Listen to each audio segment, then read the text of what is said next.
Corona से फजीहत, बढ़ती बेरोजगारी और पार्टी पर जिनपिंग की कमजोर पकड़ की बौखलाहट का नतीजा है एलएसी पर हमला।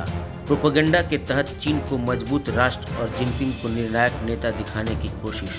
कोरोना महामारी के बाद से चीन की कम्युनिस्ट पार्टी पर राष्ट्रपति शी जिनपिंग की पकड़ कम पड़ती दिख रही है। एलएसी पर भारतीय जवानों के साथ खूनी झड़प जिनपिंग को मजबूत नेता के तौर पर पेश करने की कोशिश के तौर पर देखी जा रही है। विश्लेषकों का मानना है कि प्रोपेगेंडा के तहत चीन को मजबूत राष्ट्र और जिनपिंग को निर्णायक नेता के तौर पर पेश करने की कोशिश की जा रही है। लेकिन कोरोना महामारी से निपटने में चीनी कम्युनिस्ट पार्टी की बुरी तरह से विफल रहने के बाद उनका ढका छिपा चेहरा सामने आ गया है।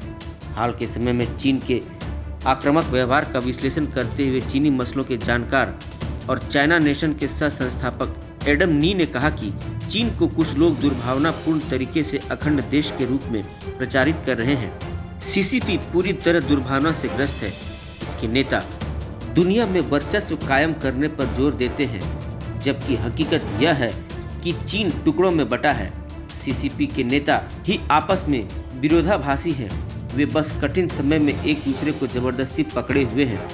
सेंटर फॉर स्ट्रेटेजिक में चीनी इकोनॉमिक्स और बिजनेस के विशेषज्ञ स्कॉट कैनेडी ने कहा कि सीसीपी ने महामारी के कारण देश की छवि को हुए नुकसान की भरपाई के लिए सभी नेताओं को सक्रिय होने का आदेश दिया है।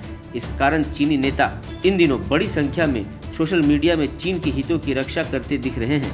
उन्होंने यह भी कहा है कि चीन ने जिस विकास दर की बात कही है वह कई मामलों में विश्वास करने योग्य नहीं है। कैनेडी ने अनुमान लगाया कि कोविड-19 की वजह से चीन को 756 करोड़ रुपए तक का नुकसान हुआ है। अंतर्राष्ट्रीय मुद्रा कोष के अनुमानों के अनुसार 2020 में चीन की विकास दर केवल 1.2% होगी। सीसीपी का लक्ष्य सही नहीं है। बेरोजगारी दर 15% तक पहुंच सकती है।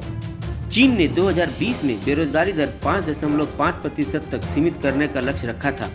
ग्लोबल ताइवान इंस्टीट्यूट के सीनियर जे माइकल कोल ने आरोप लगाया कि सीसीपी के 3000 नेताओं की कुल संपत्ति 35.53 लाख करोड़ रुपए से ज्यादा है।